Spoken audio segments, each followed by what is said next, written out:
Good afternoon, everyone. So I'm Kyle. I'm here to talk about constraint modeling language, the new programming language that's powering Revenue Cloud. So in other words, may bago na naman tayong programming language na kailangan natin. So I'm here to talk about and dissect what it is and help you understand how it plays into your overall toolkit. So who here has been in the Salesforce ecosystem since 2019? Can I see some hands? You know. Okay. So that was the year that Lightning Web Components came out. Now, how about who here has been in the ecosystem since 2014? I see Jeffrey there. Okay, anyone? Any hands? Jacob? Okay, so that was the year that Aura Framework came out. And I already imagine back in 2017 when I started working in Salesforce. I just got off from a bootcamp, learning Apex, learning Aura, when suddenly LWC came out. And then I had to drop everything I understood, and then I have to start from scratch and then understand this new language. How about who here has been in the ecosystem since 2008? Any OGs? So okay, we have Jeffrey there, he's a CTA, and this year, he was here also last year. And it's really cool because 2008 was when Visualforce came out. Imagine prior to that, you didn't have the configurability of the UI. And so, when it was released, that was when we were able to develop custom UIs. And just to share, Salesforce was released in 1999. But why do I ask? Why am I asking all of these questions? It's because we all share something in common. We were busy looking at the Salesforce configuration, trying to understand all of its long configurations and lists of tasks that you could do, when suddenly Salesforce decided to release a new programming language. And here we are again. So we're here in 2025. There's a new programming language. It's called Constraint Modeling Language. But in order for us to understand what it is, we have to take a step back and understand which product it came from. So, the agenda of this talk is, first I'm going to talk about Revenue Cloud. The constraints, this is the industry problem that we're trying to solve. The past solutions that we had for constraints. This is in the CPQ space, so we'll talk about some of the CPQ products. Constraint Rules Engine, this is in the Revenue Cloud space. Visual Builder, if you're familiar with Flow, you'll also understand Visual Builder. And then Constraint Modeling Language, that's the language we're going to talk about, and we're going to talk about the types, variables, relationships, and constraints, and finally, I'll show you a demo of how it all works in an environment. Okay, so in the past Philippine Dreaming, I know that there are speakers already that talked about Revenue Cloud, so I won't go deep into that. But Revenue Cloud is the business product that allows you to get revenue from your client, and it's built using multiple components. So it has a product catalog. As a business, it allows you to just log whatever product or services that you're selling, put it in the system, and then attach prices to it. That's the catalog module here. And then CPQ, this is where you have a sales rep. Imagine your PLDT. And you have an end user that's using Salesforce, and they're trying to build a quotation. That's the CPQ space. They're trying to select the product that they're trying to sell, and then sometimes it can have approval, but most definitely it would have a code document that is going to generate. But that's in the CPQ space. After the quotation is sent to the customer, you would want to generate a contract. After the contract, you want to provision that product to the customer. So that's the order management space. So if you're selling a mobile phone, after the contract, you want to send that out. So that includes logistics. And then after, once the customer has received the product, it's going to be transformed as an asset. This allows you to upsell and cross-sell. Because now you know that this customer has an iPhone 17, maybe you want to sell an internet plan to that person. Right? So then we have billing. based on the assets that the person has, you want to build them. Basically get the revenue. So that is Revenue Cloud in a nutshell.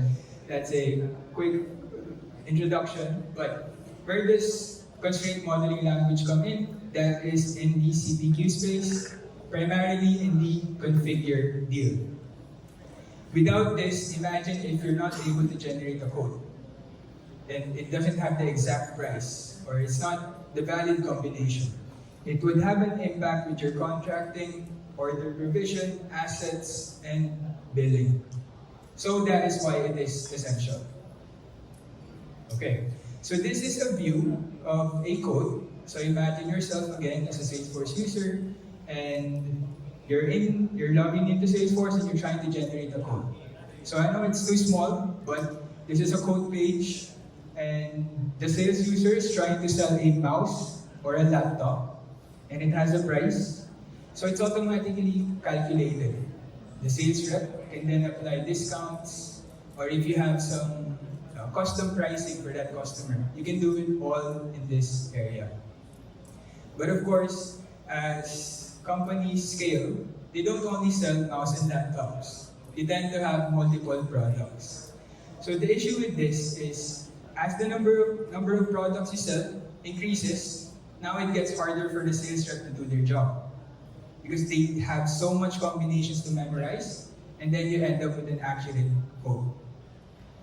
So, in essence, constraint modeling language enforces constraints or rules to help the sales rep. We're taming the complexity. That's what we're doing. So, we're going to be enforcing business rules to make the sales reps' lives easier, guide user choices, maybe by creating custom UIs. I'm sure you guys have developed LWC or OmniScripts. That's also one way. And then maintain the scalability. Now let's take a business example of what is a constraint that a sales rep would experience. Business rule 1. So if an iPhone 17 is selected in the code and the customer service location is in the US, the system must exclude the physical SIM option. Meaning, when a sales rep is trying to sell an iPhone 17, you can add a physical SIM if the customer's location is in the US. Why? Because iPhone 17s in the US, they don't have a physical SIM slot anymore. So it doesn't make sense to add that in the code. But we don't know that because we live in the Philippines, we still have a physical SIM, right? That is a constraint that you have to enforce in the system to make the decision of the sales rep easier. That is one business rule on why you would want to introduce constraints. Another one, say you're a company that sells graphics card. So, you're selling a high-end graphics card, an RTX 4090, and it's selected. The system must also include a 1000 watt PSU and liquid cooling.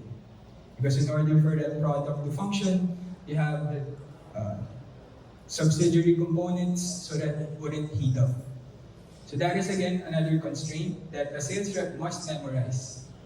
If you have 100 or 1000 products that you're trying to sell, it's hard to keep track of this all in your mind. In the past, we solved this using the following.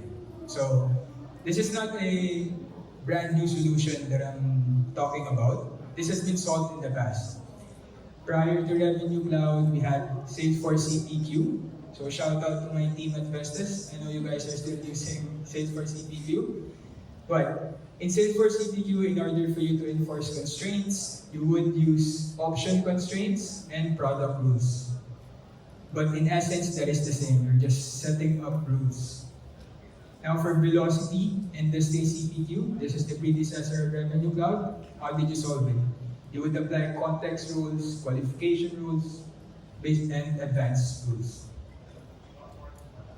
However, with that solution, there are some limitations. For example, if you're PLDT and you're selling B2B and B2C products, your catalog would be thousands of records. And what would end up happening is you also have more than 1,000 rules. Because for every rule that you're trying to create, it would have one record and it's unidirectional. So if you're trying to set a constraint for product 1 and product 2, you would have to set a constraint for the direction of product 1 to 2, and then 2 to 1. So for that simple rule, you have 2 records, and at scale, that could be a lot. And now we're trying to solve that. We're moving on from rule-based to constraint-based, which is bidirectional, meaning you have less records to handle. As a Salesforce developer or an admin coming into a project, it's easier to scan and investigate the issues. However, there's a catch because it's steeper learning. For some reason, the programming language is only resides in Salesforce. So for us that is familiar with other programming language, you would have to adjust with the syntax. Now, how do you build constraints in Revenue Cloud? So there are 2 ways. First is Visual Builder. Visual Builder is a point-and-click tool. It caters to 80% of your use case. It's like Flow. Now, for use cases that are not within that area, that are too complex, you have CML Editor. It's an editor, it's like VS Code, but it only resides in Salesforce. It allows you to write code and enforce those constraints. This is a view of the Visual Builder. You can see that for one product, for instance, the mouse, you can set a basic logical constraint. And if this constraint rule is satisfied, it would show the message, the mouse must be wireless. So you have the full configurability and ability to enforce whatever constraint that you want and show messages. And it's all point and click. You don't have to code. Here's another example. If you want a conditional logic and you want to enforce that the processor must have 64 gig memory, so that's another capability that you just configure here. Another, if you have a dynamic rule message in LWC or Aura, we have warning message, info message, or an error message. You can enforce that using Visual Builder also. And finally, require rule. When you want a certain product to be included in the quotation, require it basically, you can use this rule.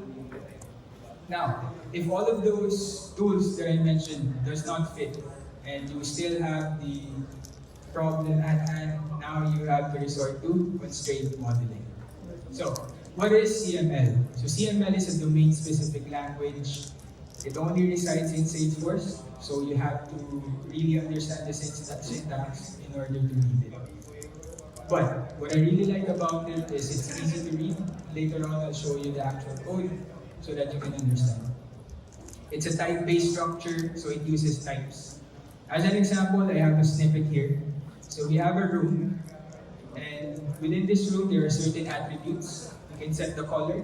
It could be red, blue, or white. The window shape, it could be oval or square. And then you can set the constraint that if the room is red, then the window shape must be square. That is just one basic business product rule that you could enforce, but of course, for your use case, you can adapt this accordingly. Now to drive home the idea, think of yourself as a company that sells, a construction company, you're selling houses. And the 4 foundation concepts of CML are as follows. So first are types. Types are your entities. So if you're that company, one of your entity would be the house. And within that house would be a room. And then the variables are the attributes and characteristics of those types, which are the width of the room, color, or the square footage or square meters of the type, and then the relationship. The relationship between those types. This is essential because you have to enforce the cardinality. For instance, if you're trying to sell this house, you want to limit how many rooms can a certain sales rep sell. You don't want to sell a house with 20 rooms, right? So if you want to enforce that, okay, when we sell that house, it should only be 4 rooms. That's one constraint. That is how you use relationships. And then, finally, constraints. These are the rules that you use. So the bedroom must have greater than zero window, at least one window. Now let's go to types first. So types represents real world entity. And as an example, we can have here a room similar to Apex for the developers there. You can inherit a type so that you don't have to code more lines. And so in here, you have a base room. Its characteristics are width and length. You can then inherit all of those characteristics by just inheriting that in another type, so which is bedroom. And then for master bedroom, it again inherits the bedroom. So all of those characteristics that you defined above will then be copied and pasted in your master bedroom. So that is one way of coding the types. Now, for the attributes, what are your data types? You could have a boolean, that's a true or false, a date, an integer, decimal, string. You can even have a range, that's for the cardinality, and then a set of string. Now for the relationships, here is one example. So a house is related to a room. And then within that room, you want to enforce the cardinality that a certain house can only have a minimum of one room and the maximum of 5 rooms. That is the purpose of a relationship. Now for the constraint, this is a sample code, but later on we go deeper into the actual environment. But as an example, a mouse it has a wireless attribute, and then you set a constraint that whenever it's wireless, you must show this message. That is one example of a constraint, and you can see that it's similar to LWC, it's similar to Apex, because you're still writing the conditions. The syntax is somehow the same, but overall, it's different. So, message rule, you can set an info message, a warning message, that these are your soft warnings, and then an error message. For errors where the sales rep shouldn't proceed and execute whatever you're trying to do.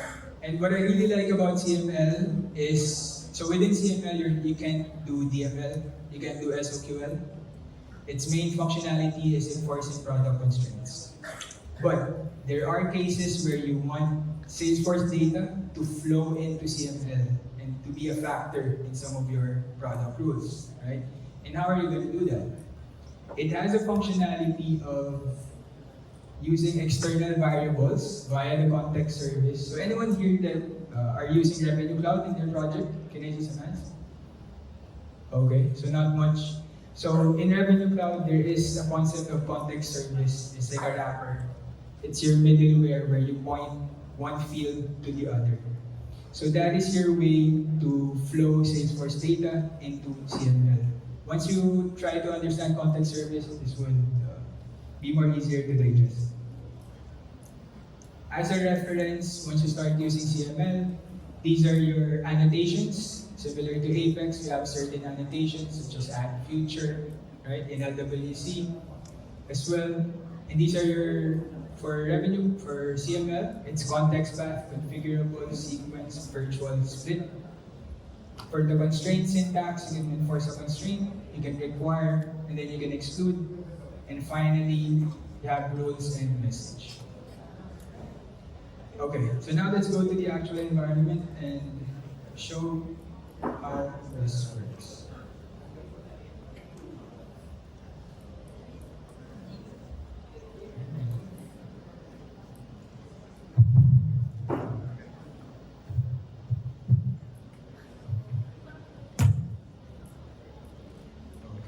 So now I'm in an environment, and think of it as I'm a sales rep, I'm using the system, and say that I'm working for PLDT, and I'm trying to provide a fiber product. I'm trying to sell a fiber product to a consumer. So I have here the code, and I'm selling it to Juan de la Cruz. I know it's too small, but can we zoom in? So this code is for Juan de la Cruz, and of course, when you're trying to sell an internet product, you want to know where that person lives. And first, you want to know the bandwidth that is available in their location. Because what if they're living in the province and they don't have fiber? Or they don't have a certain bandwidth speed? The sales rep wouldn't know. So you want to automate that, right? So in here, in Comms Cloud, in the world of Communications Cloud, there is a concept of serviceability. You want to check the available bandwidth for a certain location. And this is usually automated. Once you know the location of a client, you have an external system, you just call out an API and then it would return the potential speed for that location. But of course, for this demo, let's mock that. You can see here, I have a custom field. It is an internet bandwidth. Usually, in an implementation, this is hidden. But what it would contain is the bandwidth for that person's location. So now I have here 100 Mbps, 500, 1 gig, 2 gig, and 5 gig. Now let me show you when I try to sell a product for Ron de la Cruz. I'll browse the catalog. I can see that I have multiple catalogs here. I'll select one. And this is the sample products that we sell in my company. I'm mocking this, so it's not my actual company. But there's a residential fiber product there. So what I can do is I'll click this icon, the gear icon. This will allow me to modify the characteristics. Note that this is all out of the box. I didn't code any of this. But for this residential fiber product that I'm trying to sell, there's a contractor and it has 1 year, 2 years, or 3 years. I'll just set 1 year. I'll click the instant price so I'll see the actual price. And then I'll set the fiber bandwidth. Notice that the fiber bandwidth is a drop down and it has all of the bandwidth speed that I just mentioned. It has the 100 Mbps up to 5 gig. But in cases that we want to constrain or not show the bandwidth for that specific location, we would use CML. So right now, I'll go back to that custom field. Yeah, we're mocking a scenario where the external system tells, okay, Juan de la Cruz lives in this location and they do not serve 5 gig up to 1 gig. And it would return to us a field value that is shown here. So that means they only serve 100 Mbps and 500 Mbps. So next time the sales rep goes into the system, opens their catalog, tries to sell the residential fiber product over here, the bandwidth speed should be dynamic. It shouldn't show those values that are not available for that customer. So now it only shows 100 and 500. Right? It's a basic concept, but I'll show you how the code works. So, say I'm the sales rep and I notice that, okay, I can only sell 100 Mbps and 500 Mbps. I'll click 100 Mbps and let me check the price. How much am I selling it to one? It's $84. And then I print this document, I send it out to that person. If they say okay, then we proceed. So that is one example of configuring a deal. How does that look in CML?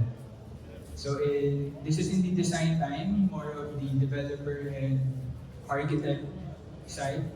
So you go to product catalog management. This is where you configure your catalog and it shows some other capabilities that you can tweak. But one of that is constraint models. Constraint models, you just click that and it would show you the existing constraint models. Let me go to one. Now I should open up the constraint builder and this is where the visual builder comes in. Again, to the requirements where this visual builder product could solve, use that, similar to Flow. Whenever you have configurations that can be built with Flow, that's what we do, right? But if not, then we resort to Apex. This is the view. And for CML, you just have to click this drop down and you can see the CML code. You can see that I wrote the code here that says In the residential fiber, I explicitly mentioned the relationships and I've set the cardinality. These are for bundles. But then you can see the fiber bandwidth over here. It said 100 Mbps to 5. I wrote a code that sets constraints that would hide a certain attribute value depending if this condition is satisfied. This value is retrieved using the external context, which is shown above here.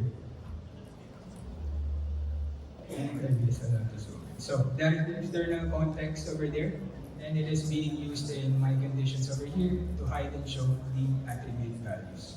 And finally, you could check our code here. So as the sales rep, when I added the residential fiber product, you can see that the activation fee and installation fee, it's also in the system. This is some of the constraints. These are called auto add. You can sell a fiber product and it wouldn't work if you don't install it, right? So you have to have an installation fee and an activation fee. So those are some constraints that you have to enforce for this residential fiber product alone. For different products, it could vary. That is why Constraint Builder allows you to select different products and enforce different set of rules. So it has a different component for each. Okay. So that covers our CML demo, and hopefully next time someone brings up the topic of CML. What is CML? You now know how it's differentiated between Apex and JavaScript. So, by the way, I'm Kyle Tan. I'm a technical architect at Stratus Carta. I have 14 Salesforce certifications. I've been working with Salesforce for 8 years.